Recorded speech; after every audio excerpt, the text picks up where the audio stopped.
Hadis yang ke-12, hadis tentang meninggalkan perkara yang tidak bermanfaat. Nah, ini mirip ya? Mirip. Ya. An Abi Hurairah, dan Abu Hurairah sudah kita sebutkan siapa biografinya, siapa beliau. Qala Rasulullah sallallahu alaihi wasallam, Rasulullah sallallahu alaihi wasallam bersabda, min husni islamil mar'i tarkuhu ma la ya'nihi. Hadis hasan rawahu Tirmizi wa ghairuhu.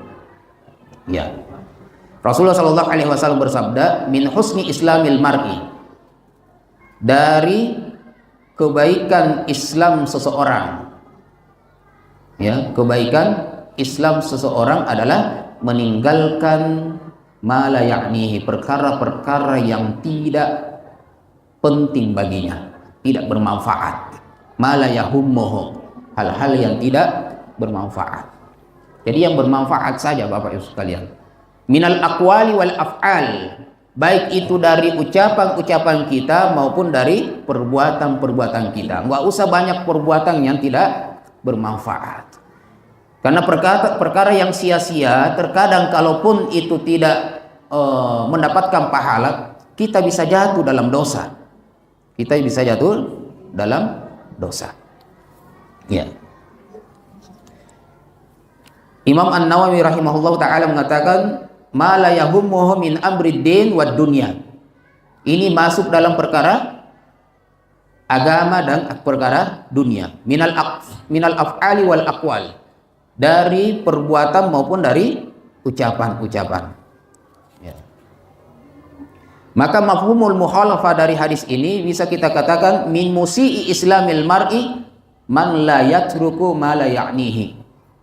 Di antara jeleknya Islamnya seseorang, jadi bukan agamanya yang jelek, tapi orangnya dalam menegakkan agamanya. Di antara jeleknya seseorang menegakkan agama Islam, man la yatruku, adalah orang yang tidak meninggalkan perkara-perkara yang tidak bermanfaat. Itu jelek itu. Sebagaimana dipuji orang yang meninggalkan perkara yang tidak bermanfaat, dikatakan Nabi, min husni islamil mar'i, sebaik-baik keislaman seseorang itu adalah ketika dia mampu meninggalkan perkara yang tidak bermanfaat. Sebaliknya, sejelek-jelek keislaman seseorang adalah orang yang tidak meninggalkan perkara yang tidak bermanfaat baginya. Ya. Ada yang begitu, banyak yang begitu. Ya.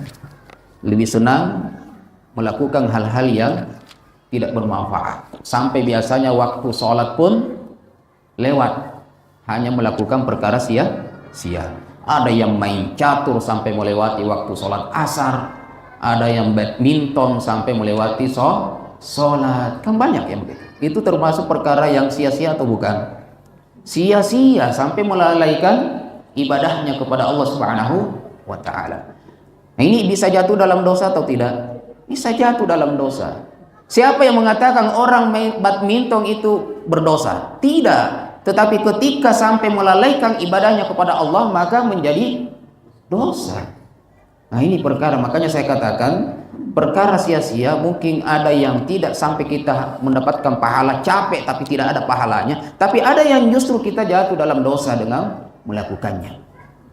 Nah, baik.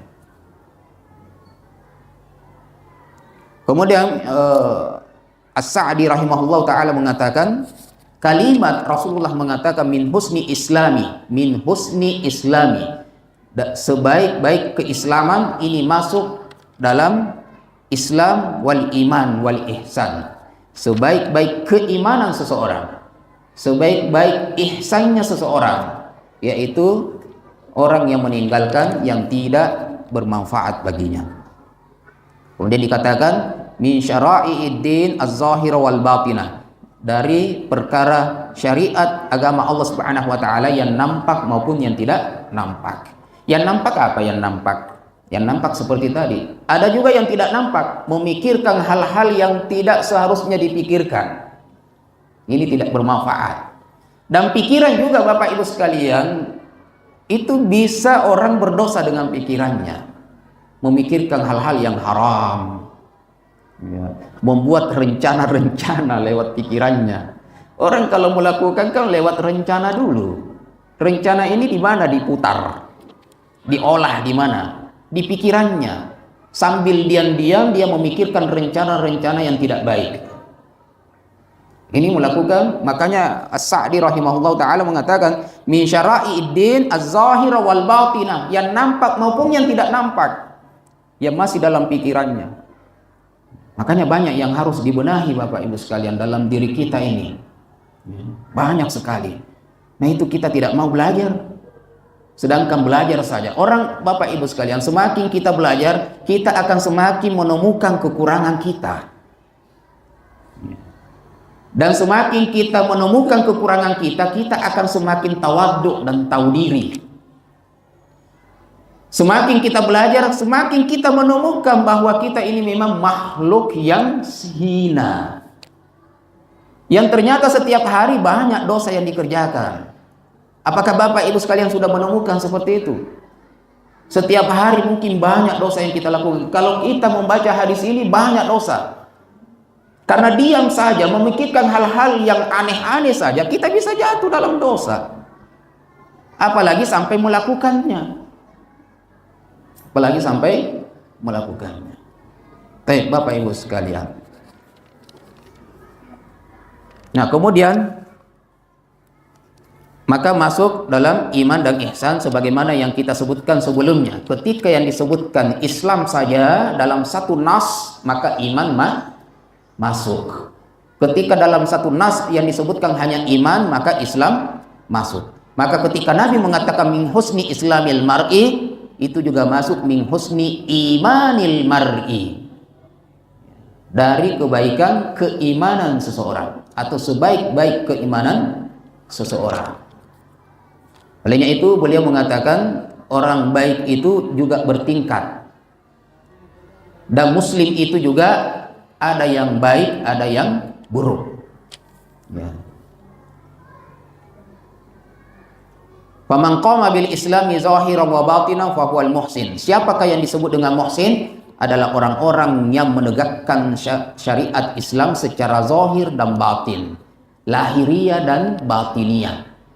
Muhsin itu adalah orang yang mampu menegakkan syariat agama Allah secara lahiriah dan batiniyah. Yang mana lahiriah? Dia sholat, dia puasa, dia zakat, dia berdoa, itu semuanya lahiriah. Nampak, bisa dilihat, disaksikan oleh orang lain. Batiniyah adalah yang ada di dalam hatinya, yang hanya dia yang mengetahui dengan Allah Subhanahu wa ta'ala. Muhsin baru dikatakan muhsin itu kalau sejalan. Makanya ada orang yang sholat, orang sholat pun terbagi. Ada yang sholat, saya tanya Bapak Ibu sekalian, orang sholat itu apa yang ditegakkan? Syariat Islam zahirah, syariat Islam secara lahiri. Tetapi apakah dia tegakkan dalam hatinya ikhlas? Itu terbagi dua. Ada yang sholat tidak ikhlas, ada yang sholat ikhlas. Maka yang muhsin di sini adalah yang sholat disertai dengan ikhlas, menegakkan syariat Allah secara lahir dan juga menegakkan syariat Allah secara batin. Iya. Baik.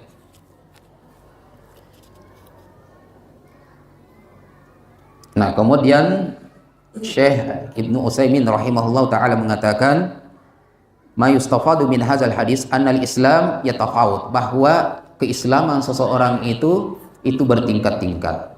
Minhu hasan, ada yang baik, wa minhu ghairu hasan, dan diantaranya ada juga yang tidak baik. Yang kedua, annahu yambagi lil insan ayyada'a ma la ya'nihi, seyogyanya, sepantasnya, seharusnya lah seorang muslim meninggalkan hal-hal perkara-perkara yang tidak bermanfaat. Perkara itu Bapak Ibu sekalian, saya akan ulangi lagi, perkara yang boleh menjadi tidak boleh di saat apa? Di saat menghalangi kita beribadah. Seperti tadi saya katakan Bapak Ibu sekalian, tidak ada yang melarang kita ngobrol.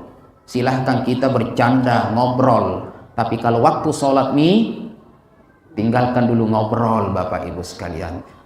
Kalau sudah waktu sholat, sampai misalnya sekarang kan jam 3 sholat misalnya, jam 3 azan, anggaplah setengah 4, paling lambat kita sholat setengah 4, sampai setengah 5 kita masih ngobrol, melalaikan kita, maka obrolan kita ini menjadi terlarang.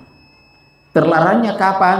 Di saat kita lalai menegakkan syariat Allah Subhanahu wa taala. Makanya dalam ayat itu, wailul lil musallin, celakalah orang yang sholat. Kenapa orang sholat lalai? Itu ada 3 kategori Bapak Ibu sekalian. Orang sholat tapi dikatakan lalai. Kalau orang sholat masa dikatakan lalai? Ya itu tadi diantaranya, dia masih sholat tapi masih mengundur waktunya. Satu. Yang kedua, dia sholat tetapi hatinya masih memikirkan hal-hal yang lain. Ada orang yang sholat Bapak Ibu sekalian, sebelum sholat barang-barang yang hilang itu belum ditemukan. Ketika sholat temukan semua yang hilang. Ini orang lalai Bapak Ibu. Sholat tinggi, tepat waktu sholatnya, tapi ketika sholat, makanya kenapa biasanya imam sholat, imam salah imamnya misalnya, entah bacaannya salah atau rakaatnya salah, makmum yang di belakang tidak bisa memperbaiki. Bukan dia tidak mampu, tapi dia sudah tidak ingat ini rakaat keberapa. Kenapa? Karena makmumnya ini sudah di luar melayang-layang. Akhirnya kunci yang hilang ditemukan ketika sholat. Makanya pernah ada yang mengatakan begitu, Ustadz, kenapa kalau saya sholat ada pernah kunci motor saya katanya hilang, kemudian saya cari, akhirnya waktu sholat saya pun sholat. Ketika sholat saya dapat kuncinya, oh ternyata di sana saya. Kenapa? Karena yang hilang tadi itu terus dipikirkan sampai ketika sholat. Dan memang Bapak Ibu sekalian, paling tenang orang itu ketika sholat. Masalahnya khusyuknya dia adalah khusyuk pada satu titik, yaitu kunci yang hilang, bukan pada ayat-ayat bacaan-bacaan sholatnya. Memang orang bisa khusyuk dalam sholat, tapi kenapa kita tidak bawa kekhusyuan itu, kefokusan kita itu kepada bacaan sholat. Bacaan sholat. Makanya ada yang berdoa kenapa dia bisa menangis, ada yang sholat kenapa dia menangis, karena fokus, khusyuk. Coba bandingkan Bapak Ibu sekalian, ada yang pernah berdoa mau menangis tidak bisa menangis. Ya nggak bisa, karena hatinya tidak hadir. Pernah nggak Bapak Ibu sekalian berdoa, ibu merasakan saat itu menangis? Coba bayangkan apa yang Bapak Ibu pikirkan waktu itu. Khusyuk. Betul-betul apa yang kita minta, hati kita di situ. Apa yang kita butuhkan betul-betul itu yang kita minta. Nah sekarang ini terkadang kita banyak meminta hal-hal yang kita sendiri tidak tahu apa yang kita minta. Sampai orang kalaupun bertanya, tadi apa doa tak? Tidak ku tahu. Yang penting itu ku hafal, itu tuh ku baca. Kok hadirkan hatinya Bapak Ibu sekalian. Ya, hadirkan hatinya.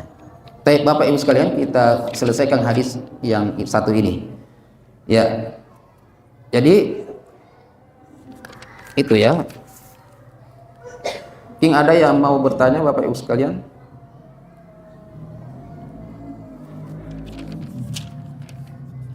Foto. Mungkin kita tadi kita membahas terkait 2 hadis. Ya. Yang pertama yaitu terkait meninggalkan hal-hal yang meragukan kita, dan yang kedua meninggalkan perkara yang tidak bermanfaat. Mungkin jemaah sekalian yang ingin bertanya, kami persilahkan ya, dari ibu-ibu mungkin atau bapak-bapak ya.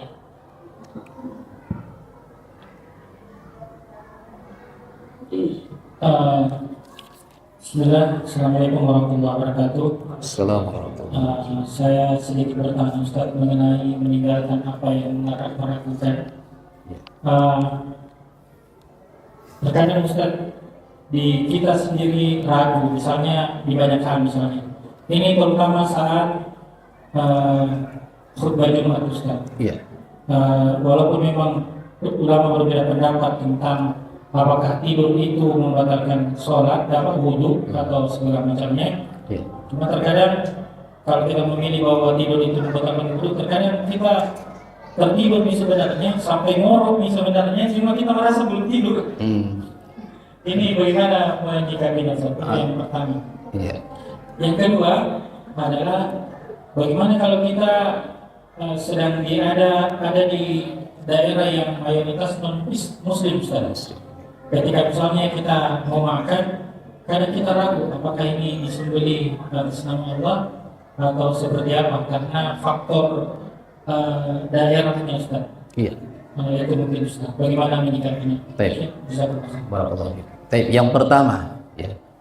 Yang pertama, tidurnya orang yang mendengarkan khutbah. Tidurnya orang yang sambil duduk, entah mendengarkan khutbah atau menunggu waktu sholat, maka itu disebut dengan tidur ringan dan tidak membatalkan wudhu. Ya, itu tidak membatalkan wudhu. Jadi walaupun sampai, tapi kalau sudah sampai jatuh kepalanya dan ngorok, maka dia harus berwudhu. Ya, makanya ini tidak jauh berbeda dengan tadi orang yang buang angin, sudah kedengaran ngoroknya. Ya, itu yang pertama.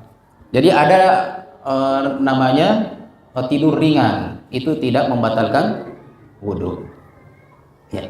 Kemudian yang kedua, ketika kita berada di suatu daerah mayoritas muslim, mayoritas non muslim, bagaimana sikap kita makan makanan mereka? Yang pertama, kalau tempat kita makan itu adalah seorang muslim, maka kita husnuzon kepadanya bahwa semua makanannya itu halal, ya, karena sejauh ini itu yang mereka makan dan itu yang diberikan kepada kita.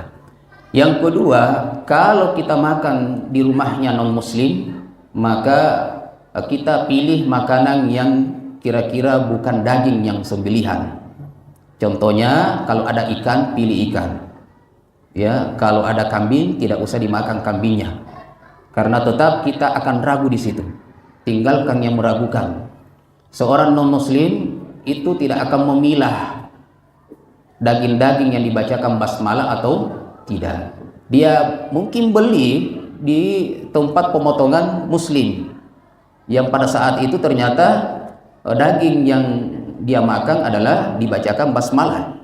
Tapi apakah kita yakin bahwa daging yang disuguhkan kepada kita juga begitu? Maka timbul keraguan. Keraguan kita terhadap kalau dia non muslim, maka lebih tinggi daripada itu yang membuat kita yakin. Saya yakin kalau dia non muslim, dia tidak memperhatikan potongan dibacakan basmalah atau tidak. Itu keyakinan, bukan lagi ragu itu. Ya. Tapi kalau kita di rumahnya muslim, walaupun mayoritas non muslim, maka kita husnuzon, berbaik sangka bahwa makanan yang diberikan kepada saya ini halal. Saya kira demikian. Ya, barakallahu fiik. Ya, baik. Ya, masih ada lagi yang ingin bertanya dari ibu-ibu, mungkin? Ya, bapak-bapak. Ya, mungkin kalau sudah tidak ada, karena waktu sholat juga sudah masuk, ya. Mungkin terakhir Ustaz di closing statement. Ya, Bapak Ibu yang dimuliakan oleh Allah Subhanahu wa Ta'ala, sebagai rangkuman daripada dua hadis yang kita sebutkan adalah, yaitu tinggalkan perkara-perkara yang tidak pasti hukumnya daripada kita. Jadi apapun perkara-perkara yang pertama kita tidak tahu hukumnya secara pasti, maka sikap kita tinggalkan. Yang kedua, tinggalkan perkara-perkara yang bisa menyebabkan kita lalai dalam beribadah. Maka kita harus punya prinsip, Bapak Ibu sekalian, sekalipun dia tamu, sekalipun kita punya tamu, ya, ketika datang waktu sholat, maka kita minta izin untuk mengerjakan sholat. Karena tamu kita juga muslim maupun bukan muslim, mereka akan paham. Dan bisa jadi ternyata terkadang juga tamu kita ingin sholat sama kita, tetapi dia malu izin, sehingga kita berikan waktu itu dengan basa-basi, mohon maaf, tunggu dulu deh, saya mau sholat dulu. Sebenarnya dari tadi dia juga sudah duluan ingin izin, tapi tidak berani ngomong karena dia sebagai tamu. Akhirnya yang dipikirkan adalah saya sholat nanti setelah pulang dari rumah ini. Sama-sama makin terlambat karena sama-sama tidak mau mengungkapkan. Utamakan Bapak Ibu sekalian ibadah kita daripada al-adah, urusan duniawiyah kita Bapak Ibu sekalian. Apapun itu Bapak Ibu sekalian, baik itu di kantor. Saya terkadang di kantor Bapak Ibu sekalian, kalaupun ada rapat, walaupun di waktu rapat itu saya izin keluar, izin ke macam-macam orang. Belum waktu sholat saja kita izin mau ke WC, ya kan? Ke WC saja kita izin. Kenapa waktu sholat saya tidak berani izin? Itu kalau rapatnya ini tidak diselesaikan di waktu sholat. Tapi kalau sama-sama paham Bapak Ibu sekalian, kalau rapat dan semua peserta rapat ini paham, saya yakin kita akan sholat berjamaah di waktu yang pas waktunya. Tapi kan terkadang kita berada di kumpulan, di rapat yang mereka nggak memahami itu. Terkadang ada rapat sengaja diakhirkan, selesai paling beda sekian. Akhirnya kita berjamaah sendiri kan? Ya, buat jamaah sendiri. Sebenarnya alhamdulillah kita masih berjamaah, tetapi awal waktunya kita sudah sholat berjamaah, di awal waktunya kita sudah keluar. Karena sholat awal waktu itu adalah ketika waktu azan tiba, azan. Beberapa menit, sekitar 10 menit setelahnya itu sudah waktu sholat. Itu awal waktu. Ini mungkin yang bisa saya sampaikan. Yang terakhir adalah Bapak Ibu sekalian, istiqomah. Istiqomah melaksanakan perintah Allah, istiqomah meninggalkan larangan-larangan Allah Subhanahu wa taala. Maka insya Allah kita termasuk dalam hadis Nabi, min husni islamil mar'i, adalah sebaik-baik muslim. Barakallahu fikum. Assalamualaikum warahmatullahi wabarakatuh.